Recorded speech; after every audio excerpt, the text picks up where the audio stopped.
Hey everyone, welcome to the Student Life Leadership Podcast.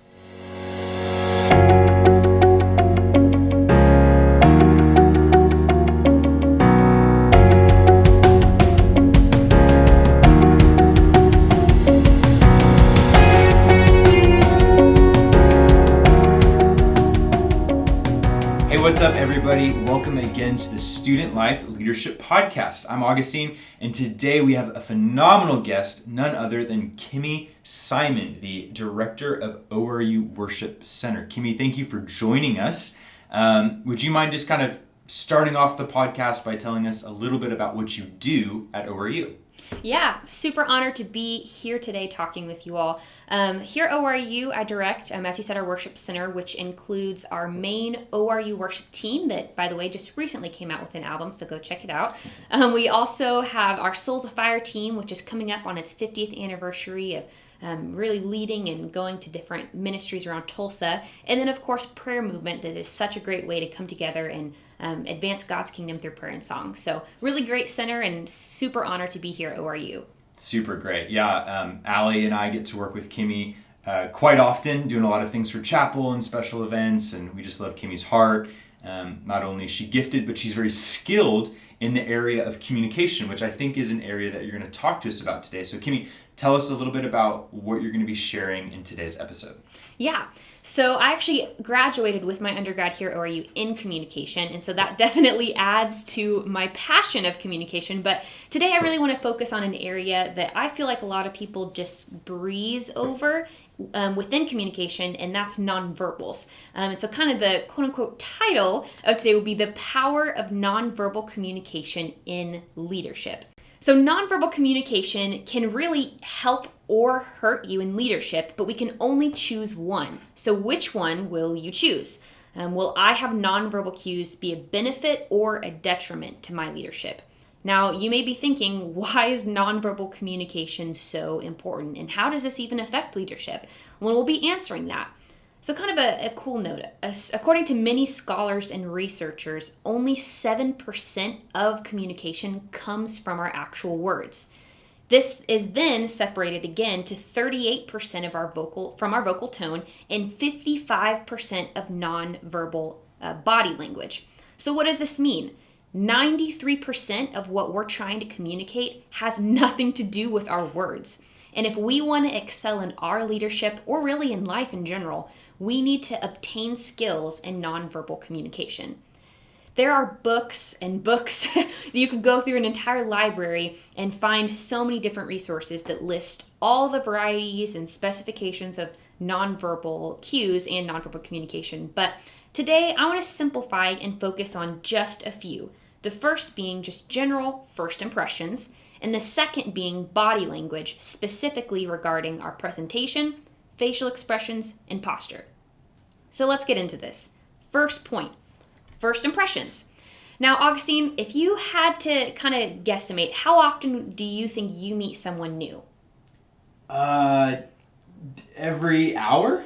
Really? You meet someone new every single hour? Yeah, at ORU, tons of students. Yeah. It depends on the day. That's a very fair point. I was going to say I probably meet someone at least every week, but... Okay, that's good. That's good too. No, yeah. Depends if it's August when students are coming back, or if it's October and I know everybody already, which I don't, so it's great. That's a very fair point. But to your point, we meet someone new so frequent, not just to ORU, but maybe when you're trying out new churches or you're going to a new job, whatever it may be, we meet someone new very, very often. And of those, first impressions, it's really easy to remember or pick out good first impressions or bad first impressions. So tell me about a time where you either were on the receiving or giving end of a bad first impression. Probably one of my first memories is when I applied to work at Chick-fil-A when I was in high school. And I came in, I looked really nice, but my body posture and me chewing gum was not a very good first impression. So I gave off a really bad first impression. Needless to say, I didn't get the job, but it's a memory that's burned in my mind ever since then. That's a great example, and we'll actually be talking about posture later, so that's a great plug. But as you mentioned, it's burned in your brain. You're regretful of that. No one wants to give or receive a bad first impression. It's pretty uncomfortable and typically something you're like, oh man, I'm going to remember that forever. So first impressions are crucial for interpersonal relationships and leadership. And as leaders, as we said, we meet new people on so many frequent occasions, whether you're hiring someone, meeting a new customer or client, maybe just even a coworker or even a boss. There are so many occasions where we are interacting with people for the first time. And the most important point with first impressions is we never get a second chance to make a first impression.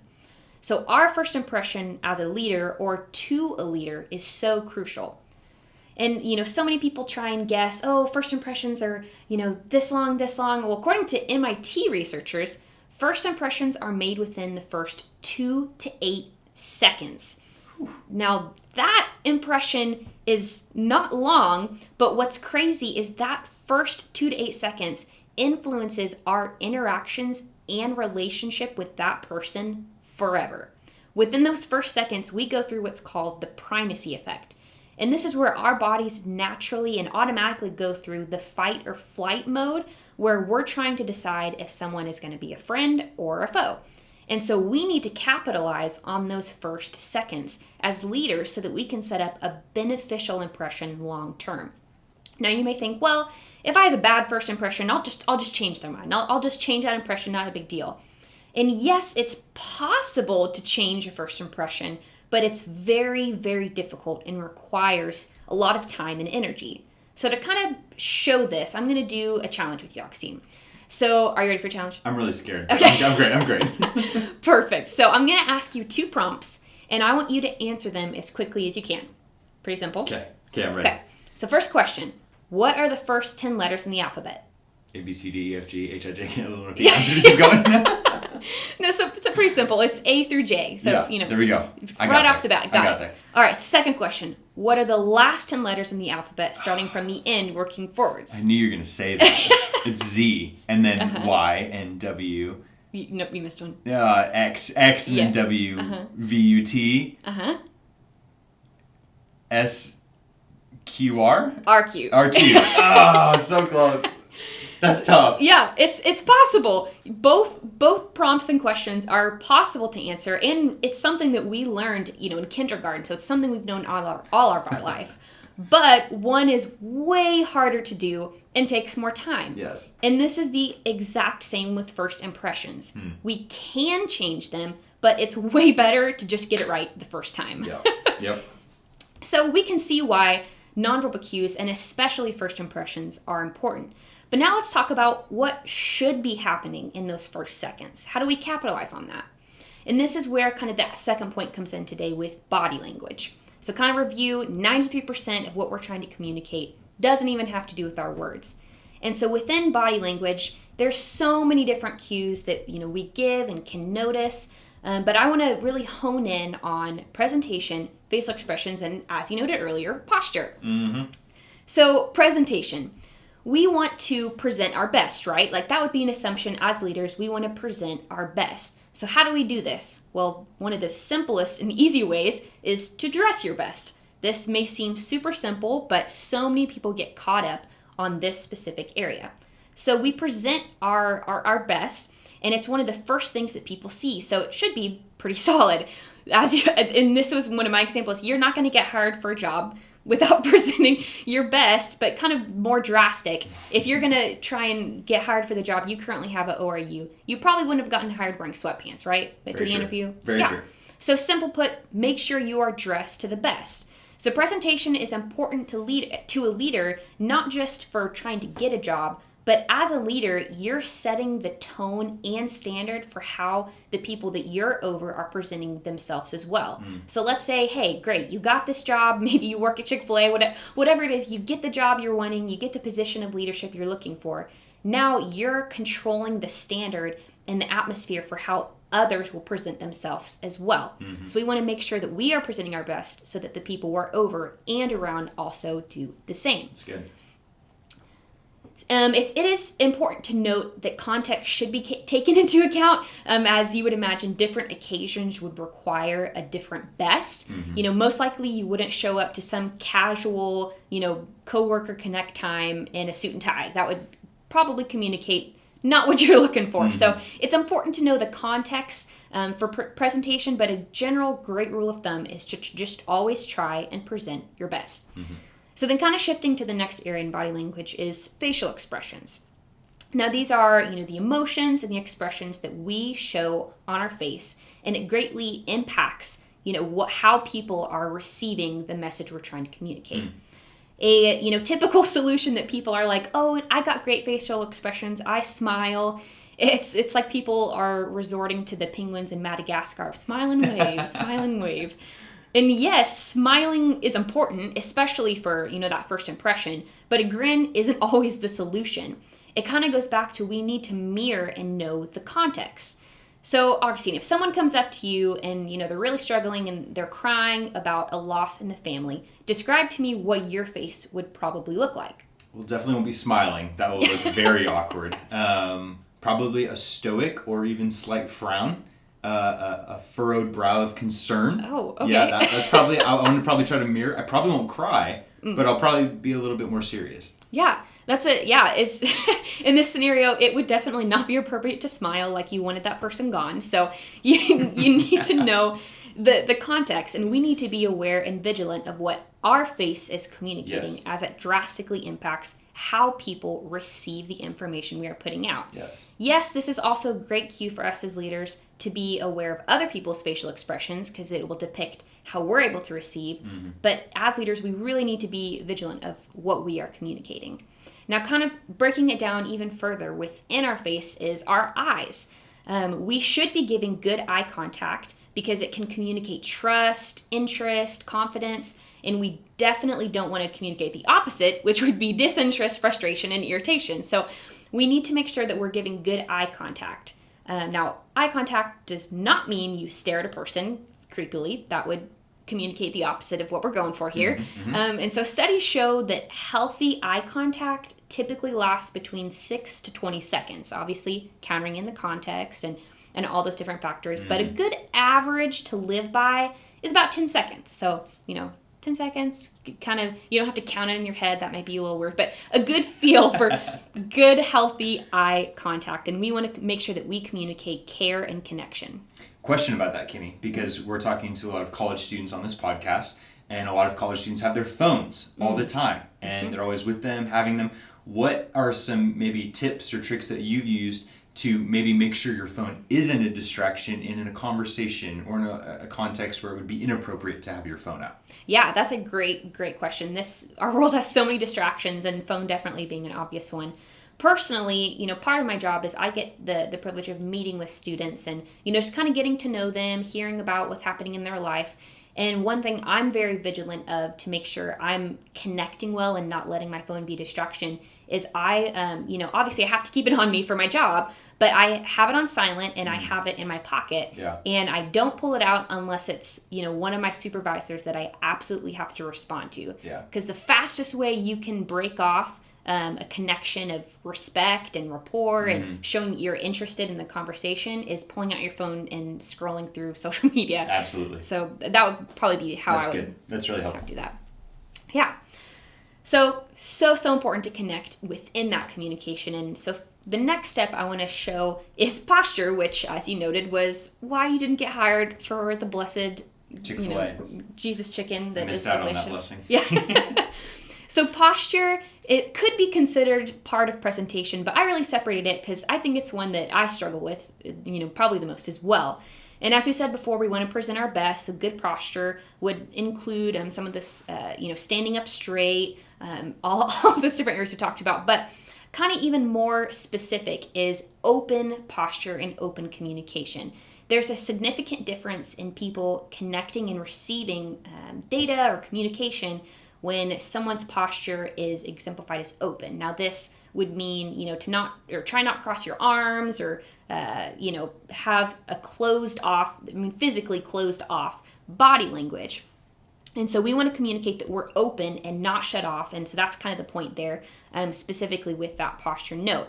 Another great note is, as we talked about earlier, is mirroring. Again, I'm just going to keep hitting that nail on the head, is mirroring. Yep. Studies show that when people are, mirror kind of similar actions, they actually subconsciously trust that person more in a conversation, which is so interesting. So if I'm talking to you at a table and you have your chin resting on your fist, if I kind of slightly mirror that and have a similar motion, you're going to subconsciously trust me more than if I hid both of my hands under the table or behind my back. Now, this is a super cool way that you can try out yourself in a next conversation, just to try it out and, think about, okay, how can I mirror them without being too obvious?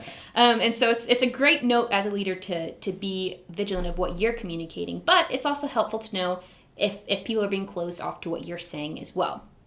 So the last point I want to talk about within posture is your feet. Now, you could be thinking, how in the world does feet have anything to do with what we're talking about?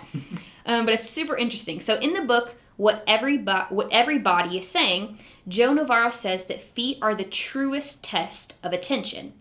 Now, the reason is that, as we talked about before, our bodies go through fight or flight, and we're trained to run away from danger. Hopefully that, people are trained to run away from danger. Mm-hmm. And so Navarro says when two people are talking to each other, they normally speak toe to toe, meaning if I'm talking to you, my toes are pointed towards you or your toes. If, however, one of the individuals turns their feet away or continually moves one foot in a direction away from the person they're communicating with, you know that person wants to leave that conversation. Mm-hmm. And this is a great trick as leaders when you're talking to someone and they are, using that feet motion to show they're not even interested in what you're saying. You can just go ahead and end that conversation, and that's just a good social skill you can have. But more importantly, we now know through this that we can communicate interest and care and respect, so that when we're talking with people, whether it's someone above us, below us, beside us, whatever it may be, we can make sure to be vigilant that our feet are directed towards the person we're talking to, so that we show with our posture that we care about what they're saying and what we are talking about. Mm-hmm. That's good. Now, if you're talking with more than one person, just kind of a side note, you want to aim to the middle of a group or resort to like an open V shape. So kind of resorts back to the open communication, not having a foot crossed over the other, but just an open general direction towards the people you're talking about. That's good.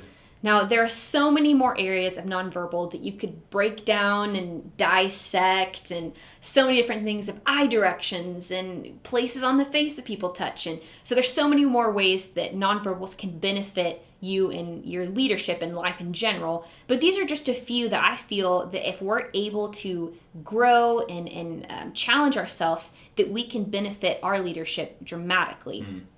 And so I hope that after we've kind of talked about this, that you've gotten a few ways and a few skills that you feel like you can improve in your communication skills with others. Because really, nonverbal communication can help or hurt you.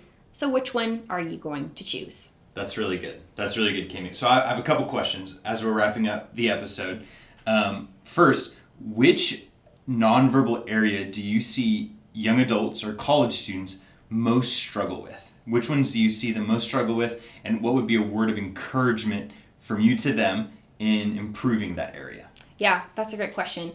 I think kind of going back to your question earlier on phones, I would probably assign it to the eye contact category. Yeah. Because I feel like especially emerging generations have become, my generation, myself included, have become so dependent on connecting with a piece of technology that sometimes it almost feels awkward to look someone directly in the eye or, not have something as a barrier between, rather than talking to someone over FaceTime, like actually talking to someone face to face. Yeah.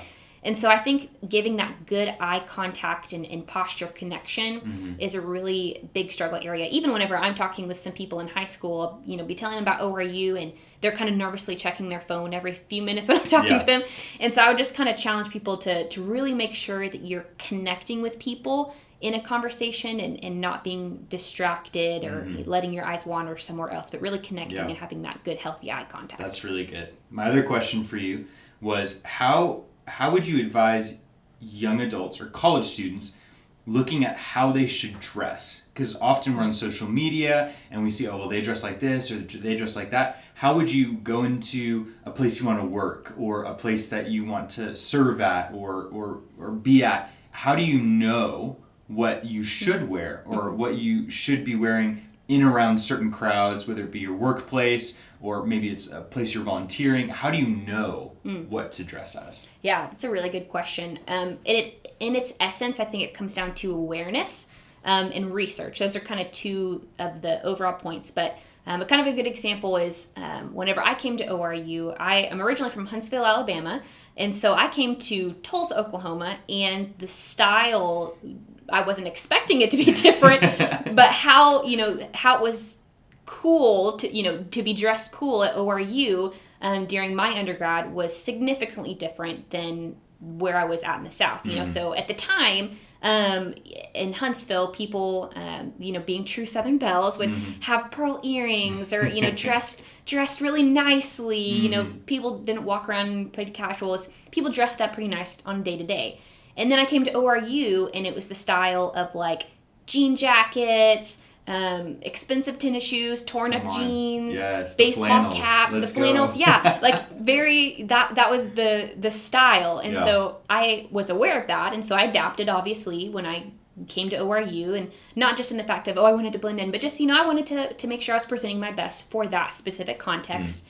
But then I assumed, I'll go back home to Huntsville and work in the summertime and it'll be the same. And quickly realized that was not the case. I had to be aware of the context I was in, and a huge part of that was being aware, but then, being willing to adapt. Because if, I was stingent and just continued to dress how I wanted to dress, it would impact how I communicated and how people received me. And so I think it really comes down to being aware, being mindful, and then being willing to adapt to the environment that you're in. Super good, super good. I hope all of you have been taking notes. If you want to ask me more questions about nonverbal communication, I'm sure she would love to answer that. She is very passionate about communication, as am I. I was a communications minor, so I don't have as much experience as Kimmy does, but I definitely see the importance of it. So hopefully you're taking notes and you were learning and growing. And as leaders, it's so important that we have good nonverbal communication.